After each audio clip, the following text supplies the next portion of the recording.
I'm Aniello Piro, and it was a bittersweet day at the office for the Denver Broncos, but I also won my bet with Cody, so that's a good thing. I'm Cody Roark, and even though Bo Nix is out, the Denver Broncos are preparing to get steady with it. I'm Nick Ferguson, and the Broncos still can't run the ball. All that and more on today's Locked On Broncos Squad Show. Let's get into it, fellas. From the South Stands, it's the Broncos Squad. Everything Denver Broncos every week. Covering all the big hits and game-changing plays from the Mile High City. The way only the Locked On Podcast Network can. Gear up and squad up. The Broncos Squad Show starts now.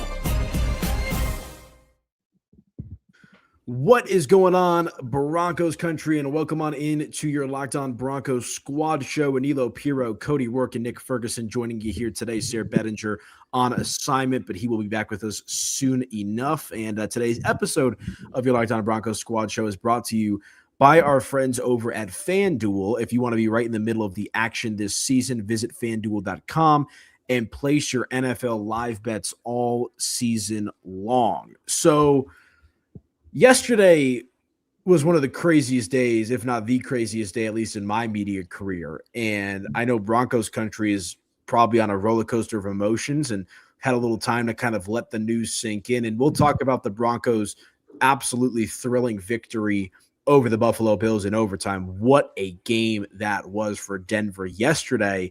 But about an hour or so after the game, a little while after the game, we hear from Sean Payton. And the news comes out, Cody, that they will be without quarterback Bo Nix for the remainder of the postseason. Suffers a fractured ankle on one of the final plays of the game in overtime. So a bittersweet kind of 12, 24 hours, I guess you could say, for Broncos country here.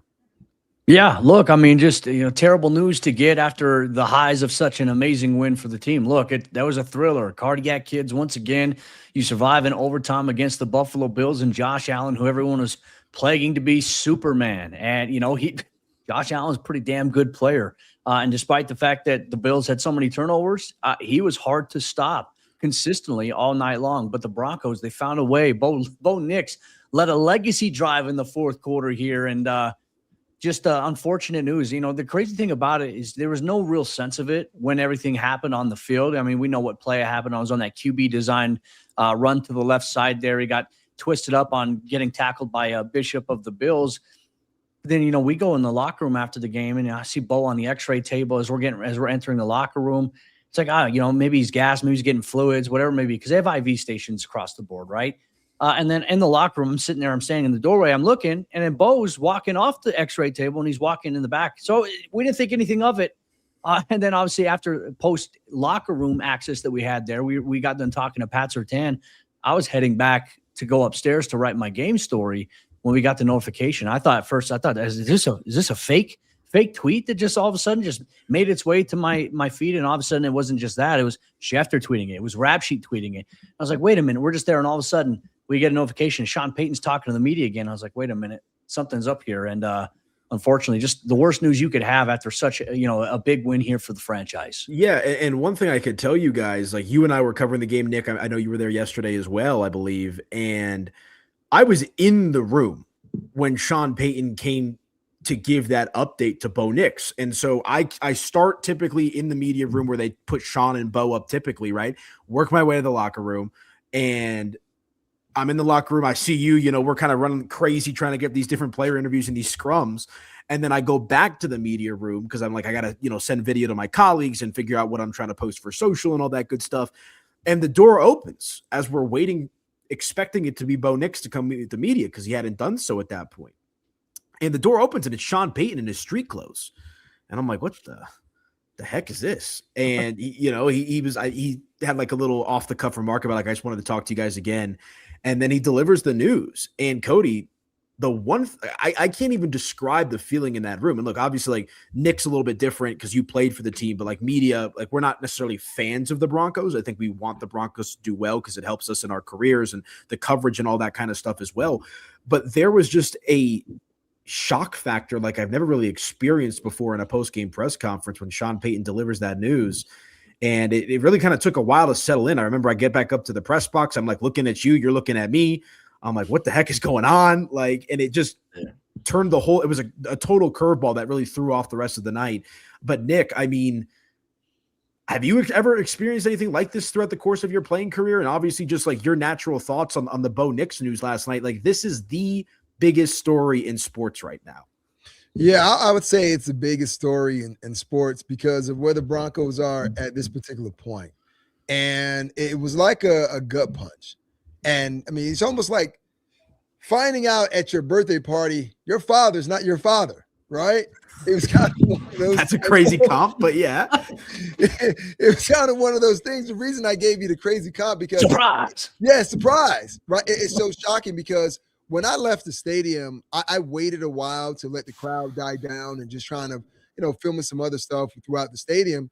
And I'm sitting in my car and I put my key in to turn the ignition, and I go to put it on a charger, and then something came across from James Palmer, right? So when I looked at it and I was like, nah, this can't be real. This is AI. And that's how great AI has become over the past couple of years. And I said, wait, let me see if anyone else has pop up. But the fan reaction, it was real and it was happening in real time. So many people who thought, just like I did, just like you guys, that this wasn't real. It was AI, big prank. Then we all find out, no, it is true. Bo Nix will not be playing in any other games at this point.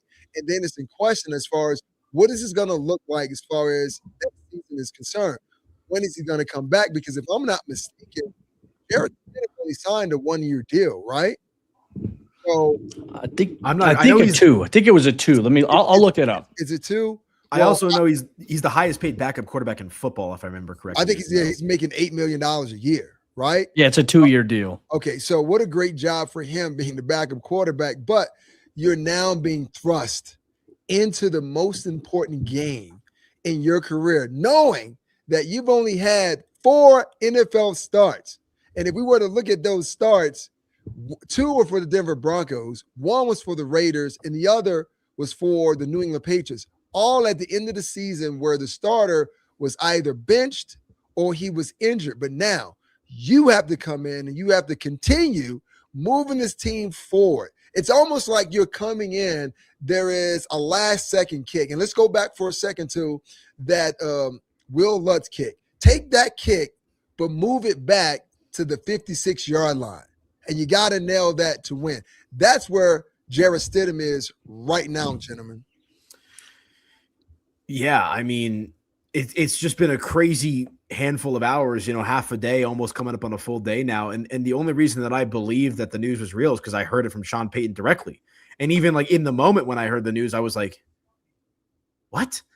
Like I was perplexed. Like I was generally shocked to get that information. And Peyton Manning thought it was fake. He called the team official to say like, hey, is this real? And they said, yeah, it's real. So, I mean, I think, and I was talking about it with some colleagues, the only thing in my career, and I've been working in media for about 10 years now. Don't even get me started on some of your colleagues, brother. Some of the stuff I saw last night. My gosh. Yeah. That Rage bait is, I get it. I don't think it's rage bait. I think it's legitimate takes. Does he really believe that nonsense? Like, come on. Yeah. You gotta stop giving some of these dudes microphones, man. Well, I was just going to say Michael Malone getting fired is the only thing that comes close with respect to shock value, but there was some buildup to that. I mean, with the Nuggets, obviously, but this is completely out of left field for Bo Nix. And I like what you bring up here, Nick. And we also got some breaking news right before the start of the show that the Broncos are re-signing Ben DiNucci to their practice squad. So that will be your emergency third-string quarterback for this game, whether it's against the Patriots or the Texans. We'll see how this game shakes out as it's currently being played as we're recording this show. But Ben DiNucci back with the Broncos, which I think, Cody, as we were talking about, makes a lot of sense. A guy that was here a couple of years ago and is familiar with the playbook and, God willing, does not have to see the field. Yeah, no, he won't see the field. And obviously, you don't want him to see the field, but you need in that room just to have an emergency just in case, right? The rarity, it ain't likely going to happen, but you never know. We saw it a few years ago with Brock Purdy. I think it's a good rule that the NFL implemented to be able to have. I mean, for example, yesterday's game, Sam Ehlinger was inactive, but he was the emergency third quarterback in the event something were to happen. So nothing too significant there. And just here's the thing, like, I'm not necessarily as worried about, like, I think this is a huge blow for Bo Nix to be done. It's huge. Bo Nix has done so much. And once again, I even said he led that legacy drive in the fourth quarter. You're down 27-23, and all of a sudden you start getting in rhythm. You find Marvin Mims for that touchdown. It's like, wow, this was a legacy drive for Bo Nix. And then obviously, you know, just being able to open things up, take some shots downfield and overtime there. For me, it's a huge loss to not have Bo, but I'm not worried if Jarrett Stidham steps in. Like, certainly Jarrett can't do some of the things we know Bo can do, right? But I think Jarrett's experience as a veteran, more so being in this system for 3 years, I think is very beneficial to him, at least in terms of operating it. And look, we saw him in the preseason. He was in 2 games, 30 of 36 passing for over 370-something yards, 4 touchdowns. I understand it's preseason against, you know, a handful of different guys there, but who he had personnel-wise in some of those games, some starters, some guys that are rotating in at wide receiver right now, he's got good chemistry here. I have confidence in him being able to operate the system. Is it going to be the same as Bo? No, but there's maybe things that the Broncos can do now with Stidham. I wouldn't be shocked if we see a really healthy balance of under center and also shotgun here, you know, this upcoming week here. I think it might mean some more things for Evan Ingram based on what we saw in the preseason, but huge loss. But at this same exact standpoint too, the defense can get, if they play at the same rate that they did against the Bills and were able to generate those takeaways, force those turnovers, I think that Jarrett Stidham can operate this offense well. I think the big wild card, and we'll probably all agree on this, is the run game here. Denver, once again, has not been able to run the football. We didn't see it against the Buffalo Bills, obviously in yesterday's game, and they were one of the worst run defenses in the league coming into it. That's going to have to change. But you know what? Every game has a different story in its own right. And maybe, just maybe it gets going. We'll see. Yeah, obviously it's not an ideal situation for Broncos country, whichever way you slice it. But Jarrett Stidham probably provides the most possible confidence I think you could have in a backup quarterback. I mean, we saw Nick Foles with the Philadelphia Eagles about 10 years ago. I know he was starting earlier in the season, right? I believe Roger Staubach did something similar with the Dallas Cowboys all those years back as well. And like I said, this is about if Bo Nix were to get hurt, this is about as good of a quarterback as you could have as your backup in Jarrett Stidham, Nick. Yeah, it gives you a certain level of confidence and reassurance that your offense can still move the ball down the field. But like Cody said, when you think about the preseason, Jarrett Stidham did well in preseason. But of all things, it is in fact the preseason. And could we see more, I guess, creativity, or dare I say, more receivers involved? He mentioned Evan Ingram. If that were to happen and we saw Stidham play more from under center, here's what that would say to me. That would say that we didn't see Bo play from under center as much as we saw Stidham play, because there was a lack of concern with Bo's ability to play from under center.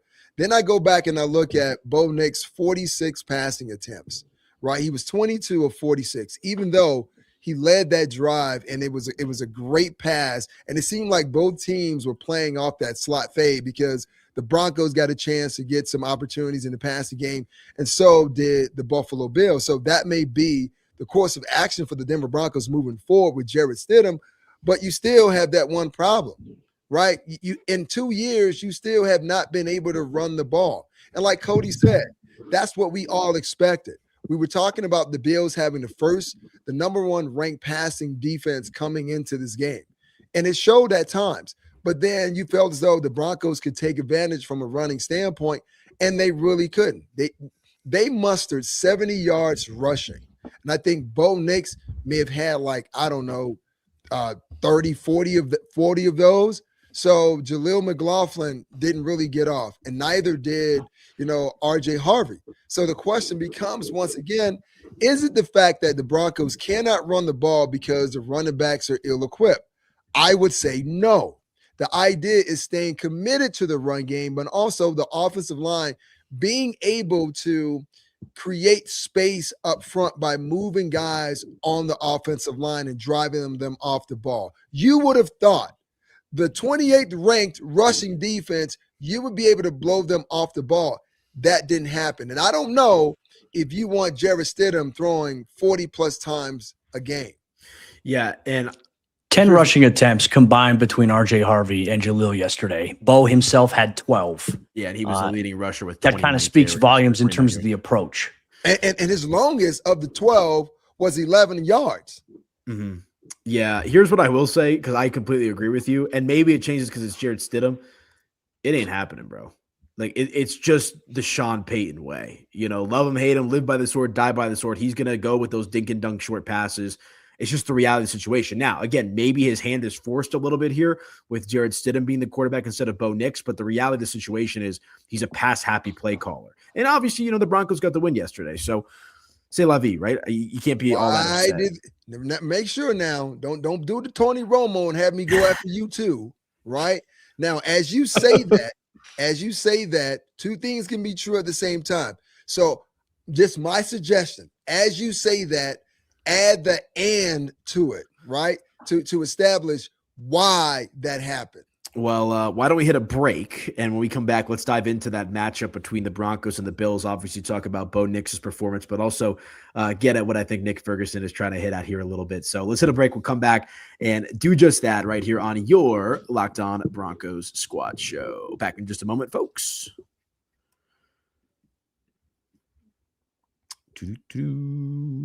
All right, you guys.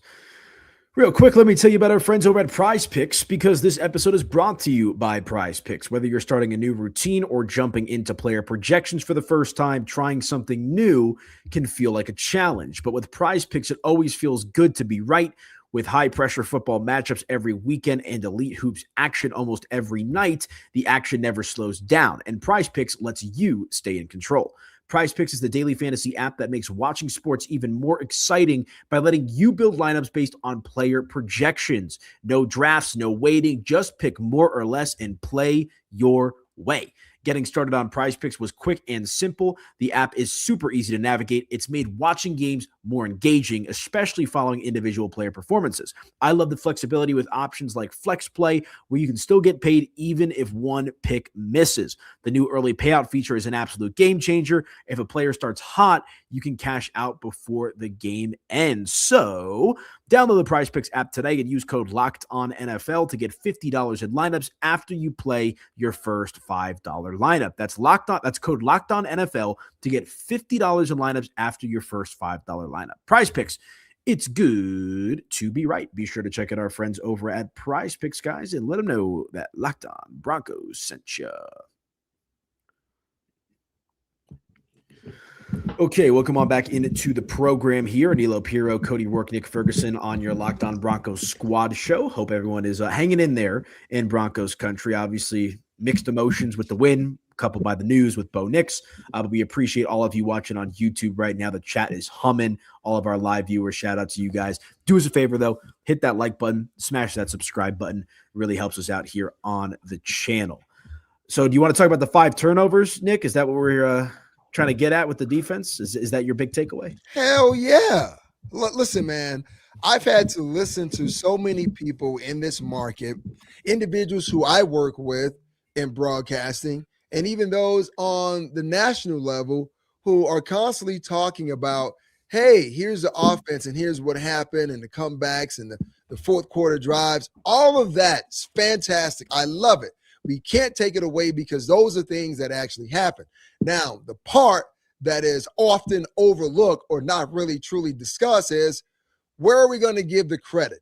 Acknowledging what we actually saw, acknowledging the players individually, acknowledging the group as a whole, but more importantly, acknowledging the guy who's a damn architect of the defense, right? And for me, being a former guy, it is so effing frustrating to watch. And, you know, people in this league prop quarterbacks up, but we never really truly give the defense their love. Now, if someone moves the ball down on the defense and God forbid they score 20 points, the defense played like crap. But it's like, well, what has this defense done all season long?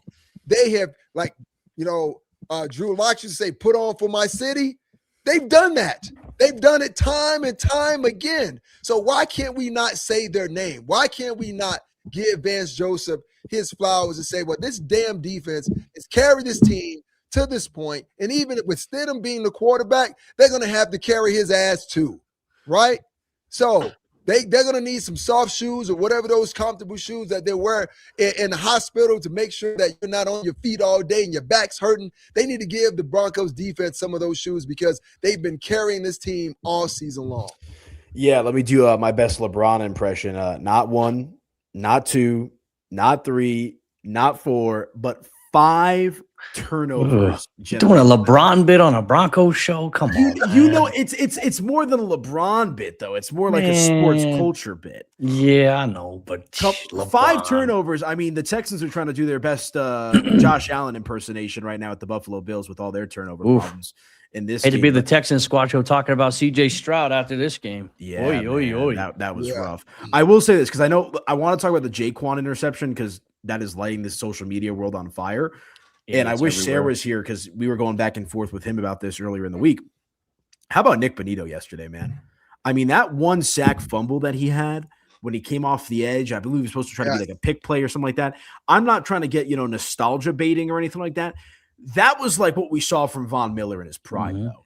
Like the way that Nick came off the edge for that play, that is what we've been waiting to see from Nick Bonito. Now, we've seen it from him, of course, throughout the course of his career, but that was one of our keys to victory, Cody, is Nick Bonito and that defensive line stepping up, and they did just that. Yeah, look, and not only just that, I think in general, one thing we've talked about and Sean has talked about is that the turnover margin has to change. Like, Denver's defense, as good as they've been for a large portion of the season, I'd say they're only like a valid critique is that they just weren't getting enough takeaways, right? And we were all sitting here wondering, when is that going to happen? Like, you get one here and there. Okay, that's great. You're getting stops. You're getting sacks. That's incredible. No one's saying it's not, but it's like, hey, the takeaways could be the things that make a difference. We saw that against the Dallas Cowboys. We saw that against the Green Bay Packers. And in this game in particular, the Broncos defense came up big when we talk about needing a takeaway. I mean, it could have gotten out of hand relatively quickly after James Cook and the Bills. They just kept marching down the field against the defense. I mean, Denver was trying to plug. And that's the thing about this Bills offense. Like, you give a lot of credit to them. That's a damn good unit. That's a good football team over there in Buffalo. With Josh Allen, with James Cook, those two guys are incredible. They make that offense run there for Buffalo, and they at times chunk Denver's defense, right? And we talk about bend but don't break. Yeah, we see that. Alex Singleton doing a great job pursuing and sticking James Cook, forcing a fumble that led to another opportunity for Denver. You talk about even another play right before halftime. Josh Allen's trying to scramble for it, holding the ball out loose. Nick Bonito, great effort play, knocks it out of his hands. Devin Key picks it up. Will Lutz boots in a field goal. Denver steals 3 points before halftime. PJ Locke makes an incredible freaking interception, reading over that. Obviously they were playing quarters coverage there to the field side. They were matched up on the boundary. He's covering and he gets number 3. He climbs over the top of number 3 on a corner route and just makes an incredible play. And then, we even talk about Jaquan McMillan and what he was able to do, man. I mean, that play right there was incredible. And I know everyone on social media, they're using still images and screenshots to try to prove their point. But you watch the video, there's a really great angle of it that exemplifies exactly what the rule book says about maintaining possession. Brandon Cooks didn't have possession of that on his way to the ground. You have to make that all the way to the ground. It's the Des Bryant rule, essentially. Now, if that ball would have popped up and landed on the ground, guess what? It's incomplete. But it's a play on the ball, and Jaquan obviously pulled it. He sunned him. He little man, weight room, son. And you want to know something else as well? Did you see Brandon Cooks saying, no, I caught it. No, he didn't even lobby for it. He knew he had his lunch money took by Jaquan. That was a huge play here. And the Broncos defense, they bled a lot in this game. They finally found a way to put a tourniquet on the chunk plays, and they made the big plays when it mattered. And that's why I think Nick will say that they are the MacGyver defense, because they'll make something out of nothing there. Like, let's see, what do I have on my desk right here? I'm looking right now. I've got a flashlight. I don't even know what the hell you could do with a flashlight here in this situation. But the Broncos defense, they know exactly what to do. I don't know, shine it in the quarterback's eyes and get an interception. I don't know, maybe. But that's my point. You can shine it in someone else's eyes, but you can also use it as a weapon, blunt force trauma, right? And that's the whole idea of using it from that standpoint and being a MacGyver. And this defense, man, they've been awesome all season long. And like any defense, man, you're gonna bend sometimes. You may even break, but it's being able to make those plays and those times when you need it the most. And I know everything for me, looking at this team where they are right now, it's just like being transported back in time and looking at 2015 in that Broncos Super Bowl team, right? You mentioned earlier Nick Bonito making a comparison to Von Miller, right? Then you can say Jonathan Cooper would be this version of DeMarcus Ware. But then when you look at that 2015 team, Peyton Manning was a shell of himself. He wasn't the great sheriff as we know him to be leading up to that point. And we see the Broncos playing in tough games. Wade Phillips was the defensive coordinator, and who is now the defensive coordinator? One of his understudies in Vance Joseph. So everything seemed to be aligning perfectly for them to go back to Levi Stadium at the scene of the crime, if you will. But this is why defense in the postseason wins championship.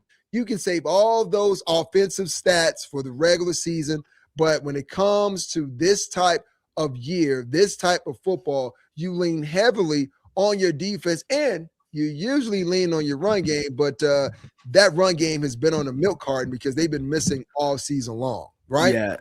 Yeah. So, I mean, look, really quickly, I want to bring this up because obviously the Brandon Cooks play, right? I'm talking, having these conversations with a couple of guys I know who's officials, and there's a back and forth showing as though that there's a rule that says like there's 3 steps that you need to go through. You need to secure the catch, 2 hands on the ball. You need to make sure that you're in bounds, right? Then you need to survive the ground. And I don't like the overtime rules where all the challenges come from the booth, because what happens if the booth doesn't see it the same way you see it as a coach? So I would like for the rules to be changed where you give each coach a chance to challenge a particular play. But I just feel with so much on the line, they should have spent more time actually trying to review it, because the way I saw it, it was I looked at Brandon Cook's gloves because he had on red gloves. So I'm looking for a hand on top, hand on the bottom. And then I'm saying, okay, well, he's going to the ground, left leg, left shin. Jaquan had his hand in. He hadn't ripped it, hadn't pulled it. Once they hit the ground, that's when the ball moved. Now, a receiver has to survive the ground in order for it to be ruled a catch. Now, as Gene Stechator tried to explain it, if Jaquan's body was nowhere near Brandon Cooks and the ball comes out, it's an incomplete pass. But if his body is there, now it's somehow an interception. I'm like, well, what happened to the whole idea of receiver or intended receiver down on the ground, defenders making contact with that guy on the ground, things changing? I'll take you back 2 years ago. Remember when the Broncos were playing the New England Patriots? And I think it was Javonte Williams caught a pass near the Patriots sideline. He was tackled on the ground. A Patriots defender was tackling him, rolled over, and they gave the ball to the Patriots. No review, no challenge. Even then, I thought it was BS. So I would rather see the league actually give the coaches opportunity to review it, or review it with quality based on where you are in that game type situation. So how it was explained to me, because I understand that. Apparently back in, they have people there like replay assist. Back in New York, they have people up in the box that are actively reviewing every play as it happened. And so usually they get the call from up there. So if they call that there's got to at least be some transparency. Hey, replay assist also confirmed that this was an interception. Like, I think that explanation would have probably been more well received. Instead, now it's a conspiracy theory. It's just like, come on, man. Well, Cody, the reason why I guess fans are saying that is because, one, based on how the rules work anyway, where coaches don't have any challenges. And two, soon as it was ruled by the back judge an interception, we saw the Bills defensive guys coming on the field and the Broncos offensive guys. So to me, it was like, well, let's pause the game for a second and let's review it. That told me that the review crew, they didn't even review it, right? And if they did, they rapidly went through it. And I'm like, no, at least slow it down, because the worst thing that can happen is for the Broncos, the Bills, or anyone else to be in that situation and it's not properly reviewed. And that's my only thing. Slow it down, review it to make sure, and then explain it to everyone so there is no misconceptions on what everyone saw. Yeah, I mean, what about the PI calls? Well, listen, there were a couple of PI calls that should have been called on both sides. And this is what I try to tell the fans. You know, the rules are what they are as they are written. Now it's up to the referees to use their subjective or objective opinions based on what they saw, which is why we have review replay. So if the refs don't get it right on the field, review is like, no, instant replay. Let's go ahead and review it. And I can tell you, they got little, game controllers where they slow it down, speed it up. So they have the technology to do it. But this is what happens in this stage of the game. I mean, they're not going to get every call right, but this is why I'm a fan of slowing the game down. I don't care if we don't get to 60 minutes, right? Instead of 60 minutes, it's 45 minutes. I don't care. The idea is to get the call right because there's too many coaching jobs on the line, player jobs on the line, and for those individuals who are in the sports betting field, it's money on the line. So get the damn call right. Yeah. Well, I'll say this too, like people are talking about the pass interference calls in overtime on the Bills, the back-to-back one. I felt like the first one on Teron Johnson, I felt like that was a little more subjective. I felt like that was kind of ticky-tacky. You can make the argument for it. You can make the argument against it. I think it's clear-cut in that regard. But that wouldn't have mattered because Joey Bosa also roughed Bo Nix. He was like 3.5 seconds after Bo threw the ball, shoved him in the back on the ground. So that wouldn't have mattered. But then Tre'Davious White, that was a clear-cut pass interference at that point. Absolutely. Yep. And then, he's complaining, saying refs don't know ball in that situation. Like, my man, as a DB, you can't put yourself in that position. You get beat, all right? But here's the thing. You give up the PI in that situation, right? Because what do? You prevent the touchdown, which ultimately in overtime, that's what you want to avoid giving up. That would have ended the game right there. You get the PI. Yes, it puts you in a bad spot, but at the same exact time, it also gives you an opportunity. You could tighten up in the goal line defensively. Anything can happen. We've seen it in the NFL. But like for people to say that the Tre'Davious White one was a bad call and that it should be investigated is crazy to me when he got there so early. Yeah. And I'm a DB guy. Bro, I'm the biggest. You and I talk about this all the time, Nick. We are of the biggest proponents of letting DBs play football, but that was as clear as day. It was. I definitely agree with that.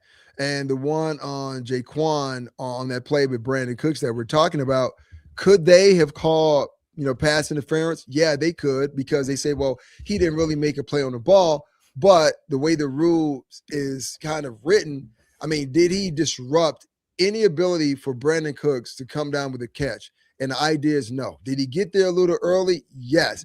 But he didn't change his body movement at all. So that's why that call becomes subjective and you don't get the PI call. They also missed, was it Malcolm Roach, I believe? DJ Jones there. The game could have ended on a safety call because he was being held all over the place when the Bills were backed up against their own end zone. So, look, I hate when the refs get involved and all that kind of stuff. It was a relatively clean game for the first 3.5, 4 quarters of the game. Not a lot of flags for both teams, and then it turned into a bit of a flag fest. But thankfully, Denver gets the win. Let's hit a quick break. Let's continue along with this. I got some thoughts on the Jaquan pick as well, and I think we need to give some flowers to some of the defensive guys. We'll also take a look at this game as a whole and prep for Jarrett Stidham to be the Broncos starting quarterback moving forward. All that and more when we come back right here on your Locked On Broncos Squad Show.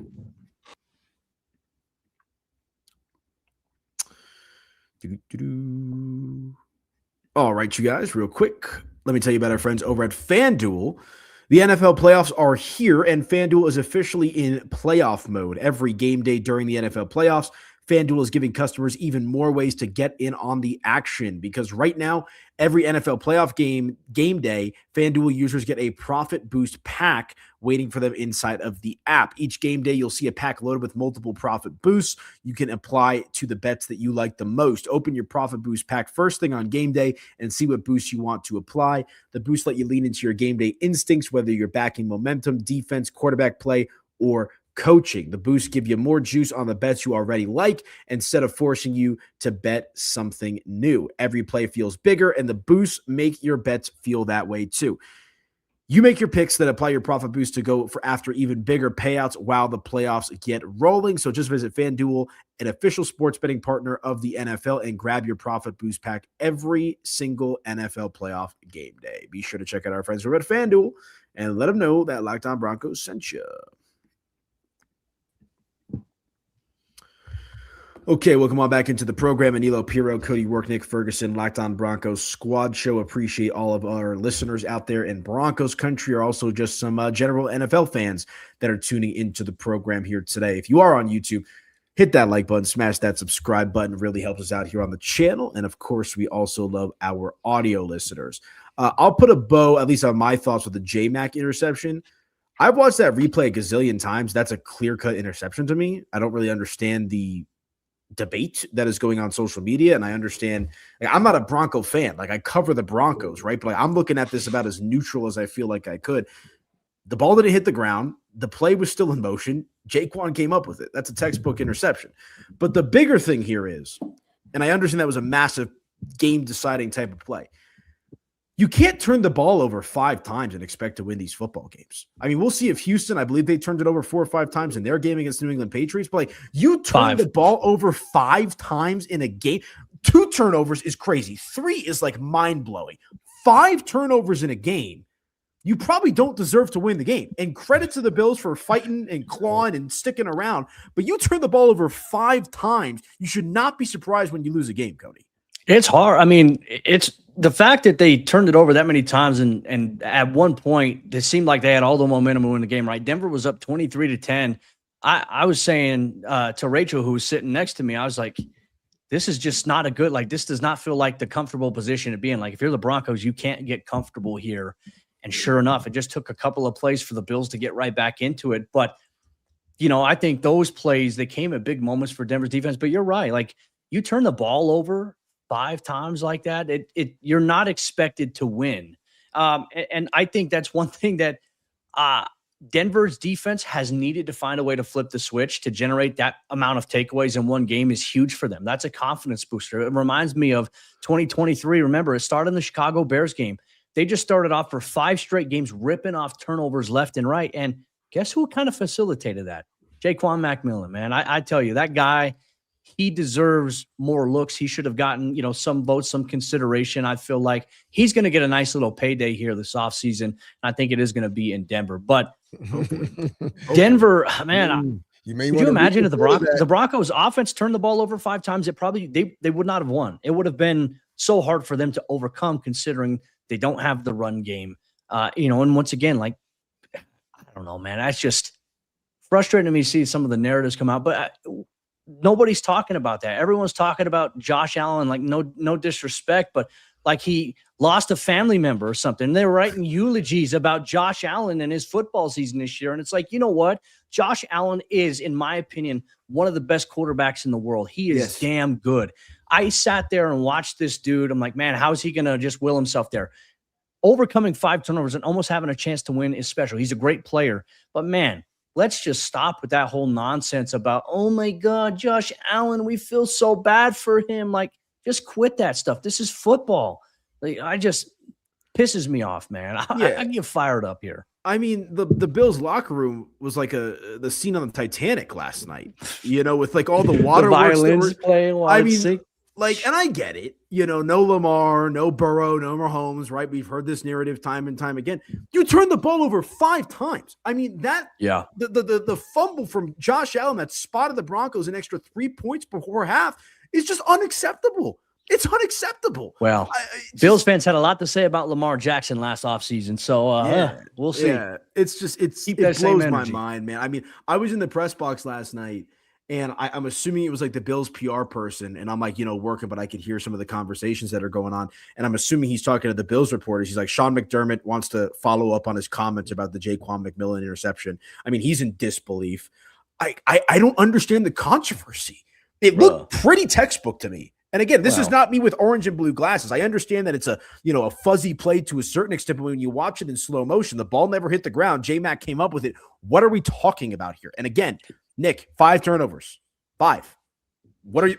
Come on. Trying to save his job. Listen, five turnovers are really tough to overcome.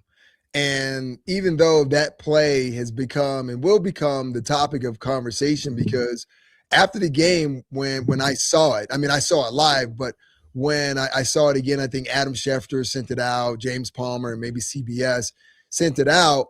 immediately I tweeted that this is going to be a topic of conversation at the owners meeting and the competition committee meeting, because my biggest thing was they need to change the rules as it pertains to overtime, right?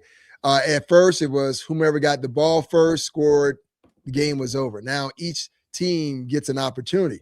Now what happens to the idea of challenge flags? You at least now have to give every team an opportunity to challenge plays, whether they call them or not, because even though it's in regulation time, right? Regulation is expired. You are in extended minutes. You're still in extension of the game. You now have to treat it like it's a regular game. So you at least give each coach a challenge flag. To me, that's one part of it that I would like to see change. But when you turn the ball over 5 times, man, it's just hard to kind of come back from that. And you're right. If the Broncos had turned it over 3 times, it was going to be a wrap based on how they were playing offensively. And to answer, to respond to what Cody was saying, the reason why so many people were very sympathetic towards Josh Allen, because this was seeming to be his best opportunity. And to know since 2019, he has been on the wrong side of it. So you got to think about whether Bills fans are saying, man, damn, we just thought it was just Jim Kelly. Now we have Josh Allen, and it just seems as though we are snake bitten. Are we just in this situation where we're not going to see what the postseason looks like and be able to hoist up a trophy? And this is where, if you are a Patriots fan, you have been spoiled. If you're a Steelers fan, you have been spoiled. If you're a Broncos fan, you have been spoiled, because we've had a chance to see this team, this organization do that. And when you know that you are so close, your fingers are crossed, you got a 4-leaf clover in your pocket, you're not stepping on cracks on the sideline, on the sidewalk, you're thinking that this is your year. And when you fail, guys, it hurts. I can tell you, every single year, like, you know how difficult it was for me to sit there in that game yesterday and actually watch it, to know that I played in a game in that same stadium only to lose to the Pittsburgh Steelers and never to get back again. It is emotional. It is traumatizing. It is re-stimulating, right? Hell, I mean, if it wasn't for my level of happiness, I would have freaking cried myself, right? Yeah. That's how emotional it was. Yeah. I mean, it took not Josh Allen, it took John Elway, 3 Super Bowl losses before he got his 2 on his way out the door. I mean, I believe Peyton Manning was 30 years old when he won his first Super Bowl with the Indianapolis Colts. It's the hardest thing to do in sports. There's 31 other teams that are trying to do the same exact thing that you are. Like, people think in a video game mentality so much. Like, to make it this far is hard. To make it to the big game where it's just down to 2, even harder. To win that, it is the most challenging thing that you'll ever do in any kind of sport, is win a championship. And you know what? I started to think this as well. Social media brings out the ugly side of people. Yes, you should have seen how many comments from Bills fans. And I used to think coming in this week, there wasn't a lot of trash talk between Broncos country, Bills Mafia. There was pretty classy exchanges. After the game, it was nothing but classless exchanges by Bills Mafia. I mean, you should have seen how many comments we had on our YouTube video from people saying Bo getting hurt is karma for the bad officiating, bro. And I was like, you know what? I now understand why the Bills are cursed. And I wish nothing but the worst for that fan base. I hope that they sit on the L. They think about it. They sit on it long and hard all offseason, and they steam on it, because that is sucker behavior, man. I hate that crap. Yeah, that's just like, what are we doing? Terrible. Like, it's terrible, man. Like, who says that? Bo's one of the greatest human beings out there. One of the nicest dudes. Give the shirt off his back to anybody. So for people to kind of be wishing that, it's like, you know what? Yeah, I hope that curse sticks around a lot longer, Bills Mafia, and I hope they never win one. Yeah, I saw some reporting from Sal Palantonio today that, Bo's in high spirits, right? I mean, obviously he's bummed out, but he's a good man, right? He's faith-driven. Yeah. We know all that kind of stuff as well.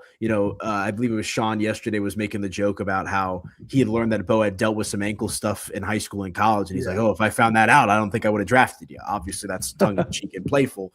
But, the spirits It's going to be interesting to go to practice this week. I'll put it that way. This Broncos team is down, but they're certainly not out. Nick, as you were talking about with this defense, right? Let's see if they can carry the boats and carry the water and help push this team to a Super Bowl appearance. So we shall see. On that note, why don't we? Did you hold on real quick? You said Clifton, my man. I see your comment.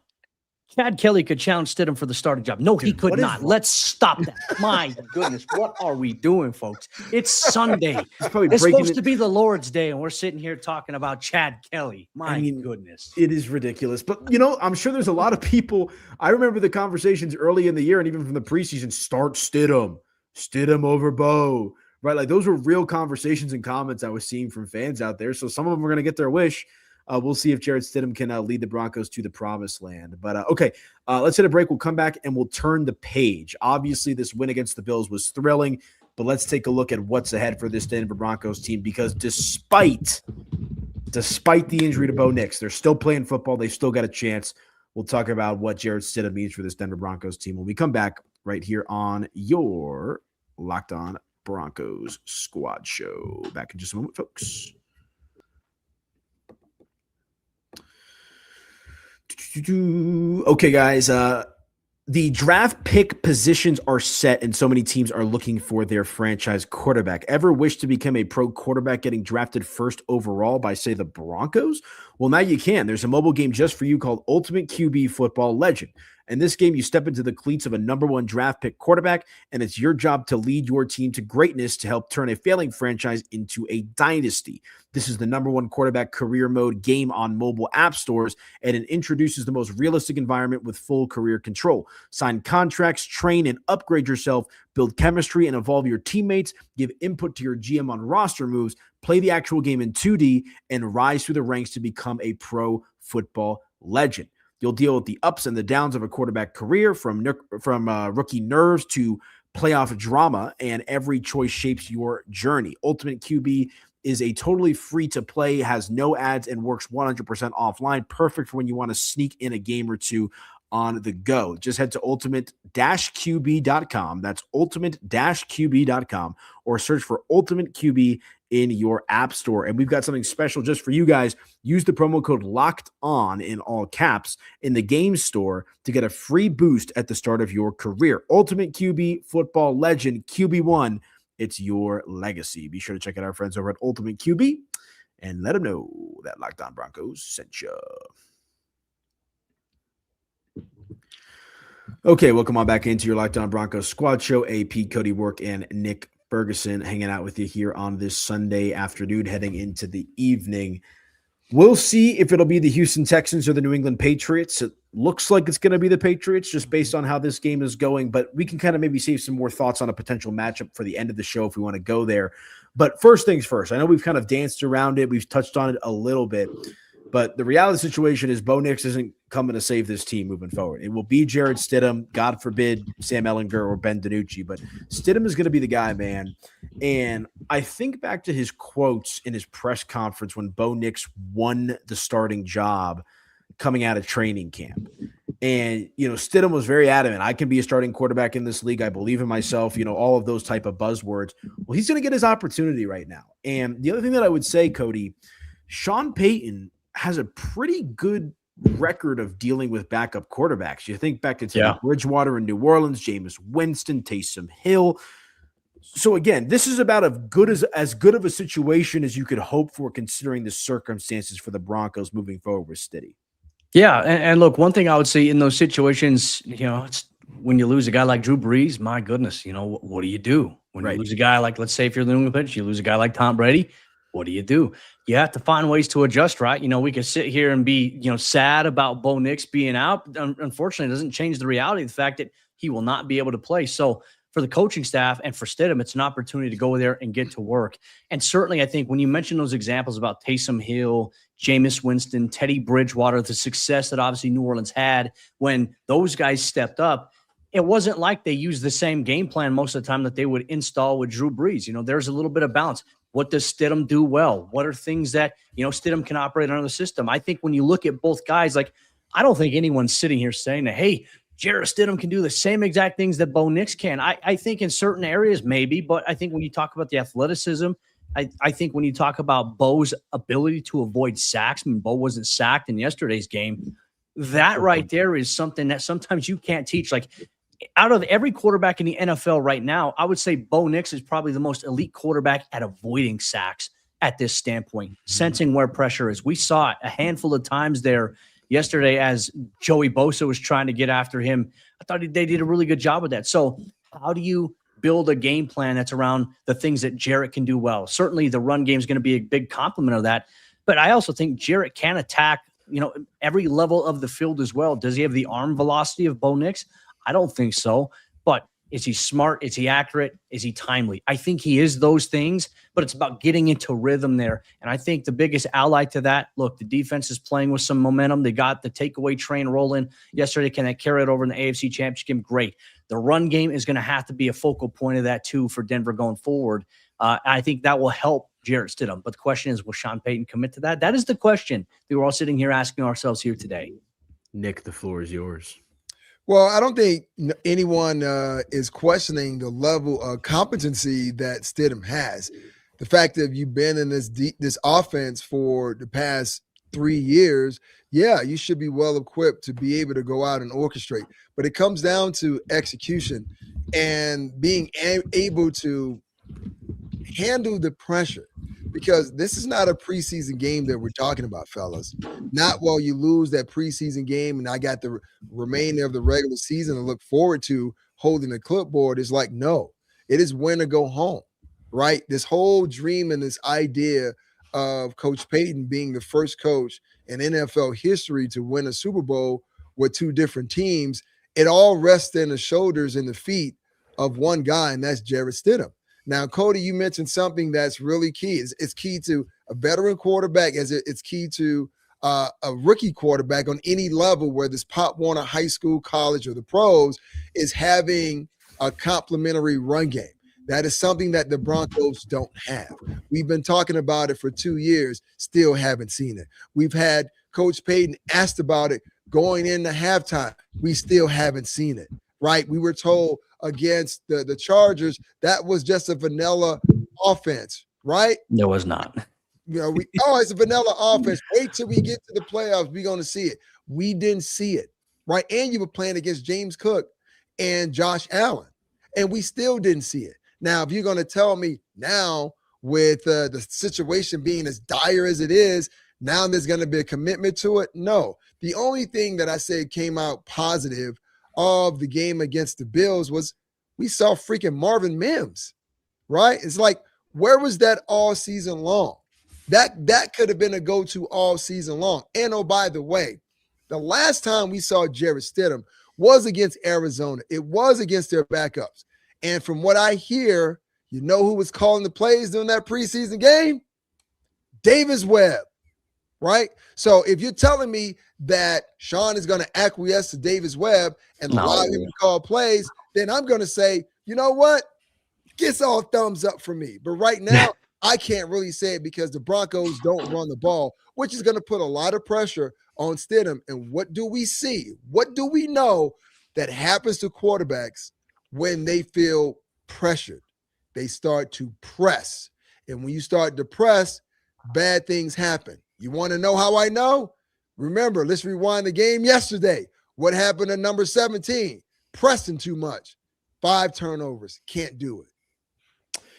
It's also going to be interesting to see what the wide receiver room is going to look like for Jarrett Stidham. We'll get you guys updated with that as soon as we have some information. But what, Pat Bryant went out with I got stuff for you. Oh, go ahead, Cody. I was going to say, obviously Denver, they were, thank goodness Marvin was okay after the very first play, the kick return, because Denver would have been down to Lil Jordan Humphrey and Cortland Sutton, and they wouldn't have had anybody else. But because of those injuries, Marvin played more snaps than he did all season.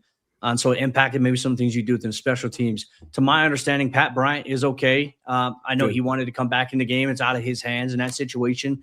And obviously I think it's good to protect players from themselves sometimes.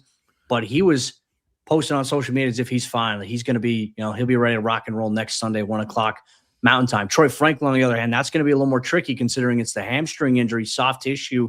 I mean, the moment it happened was on Frank Crumb's touchdown catch that he had, which we haven't even talked about, which was crazy. Maybe we'll highlight that a little bit later. But he went right into the locker room, did not come out. That's probably going to, I don't think that he's going to be ready to rock and roll this week. So what are Denver's options?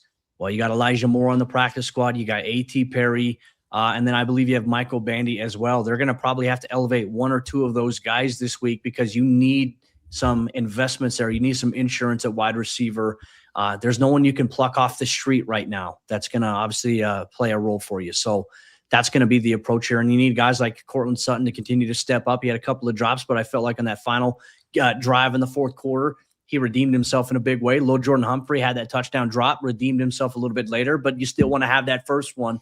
And then you need this. Maybe this isn't with Jarrett Stidham, at least based on what we saw in the preseason. Maybe you do see a little bit more Evan Ingram involved in the game plan offensively. So those are about the only updates that we can establish for you. We won't know official practice status really until Wednesday's first practice, but not looking great for Troy Franklin this week. And we'll learn more about this player in particular, but I've seen his name mentioned in the comments. J.K. Dobbins, right? That's been floated out there about a potential return for this game. Not sure if we've heard anything firm yet. He was in the locker room yesterday after the Broncos win, so that's obviously a good sign there. He was on the side field last week, but here's the thing. I'm still putting him at 0% to play until we actually see him on the practice field, not the side field. That's if fair. He's on the practice field this week, I'd say there's a good chance that he could play, but also we have to temper expectations. He had Liz Frank foot surgery, hasn't carried the football since week 10 when the injury happened, had surgery, hasn't had the grind and the little wear and tear of coming back and getting established with contact. If he does play, I imagine it's very minimal and a reduced workload. I still think the best shot for him to return would be if the Broncos make the Super Bowl, and even then I think he'd still be on a pitch count. Yeah, well, we'll keep our fingers crossed and obviously keep you updated here on the show and the YouTube channel. So we shall see as it pertains to the injuries. But yeah, Frank Crumb, I know we want to give him some love here real quick, dude. Yeah. That was so sick. And I was in his scrum after the game. I mean, he was smiling ear to ear, pumped up.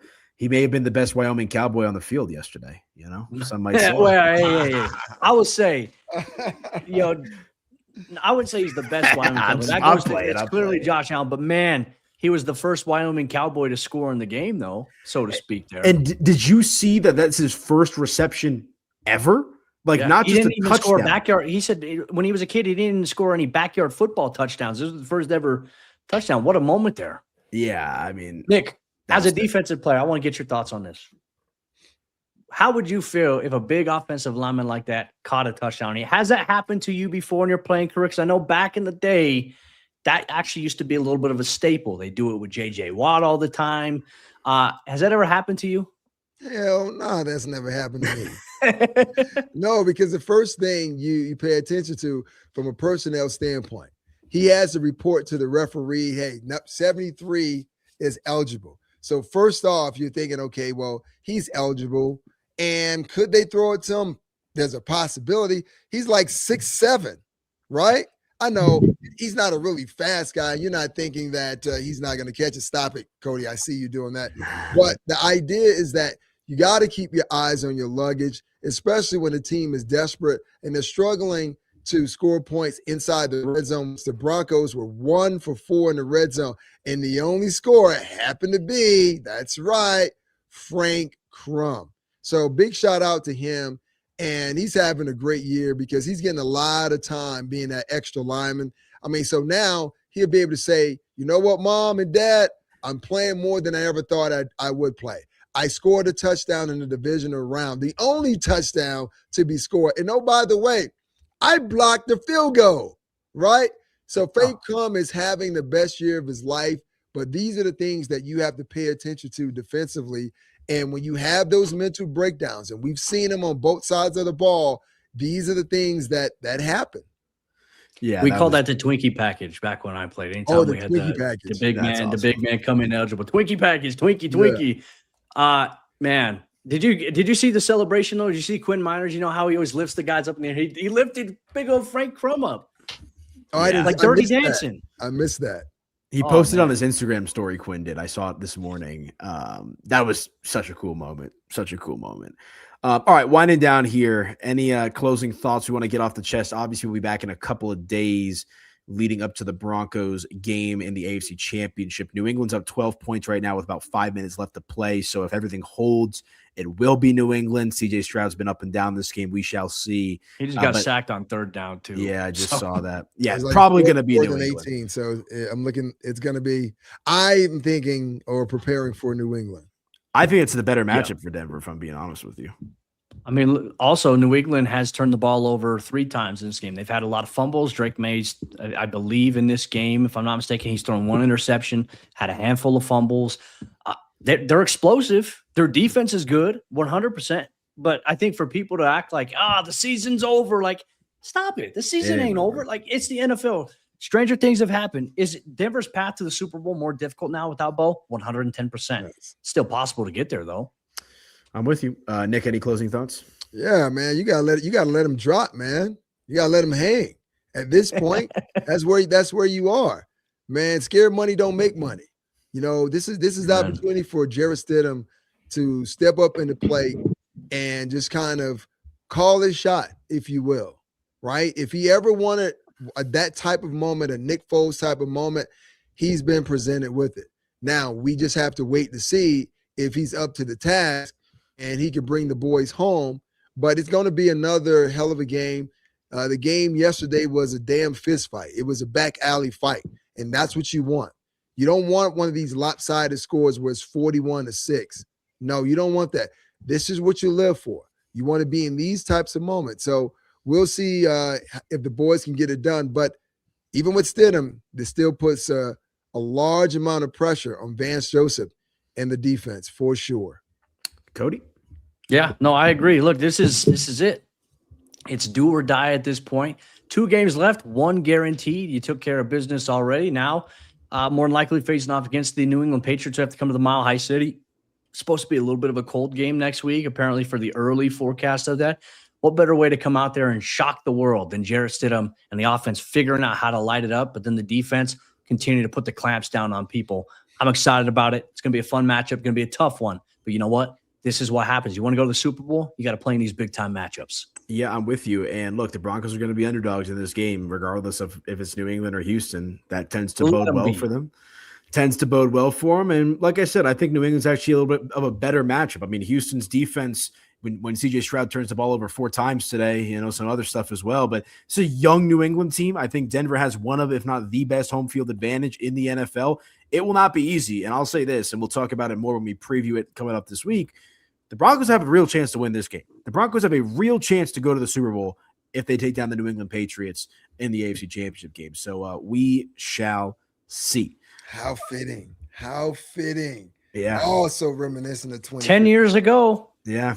Yes. Same opponent. Blast from the past. Same destination they were trying to go to. Wow. I can't wait, man. I can't wait. It's going to be a banger. But all right, for Nick Ferguson, Cody Roark, I am Aniello Piro. On your way out the door, hit that like button, smash that subscribe button. Really helps us out here on the channel. But that's it for us today, Broncos country. Enjoy the Rams and the Bears, and we'll talk to you guys later this week, hopefully with some more updates about the Denver Broncos. Should be a good one, folks, and we'll talk to you guys soon.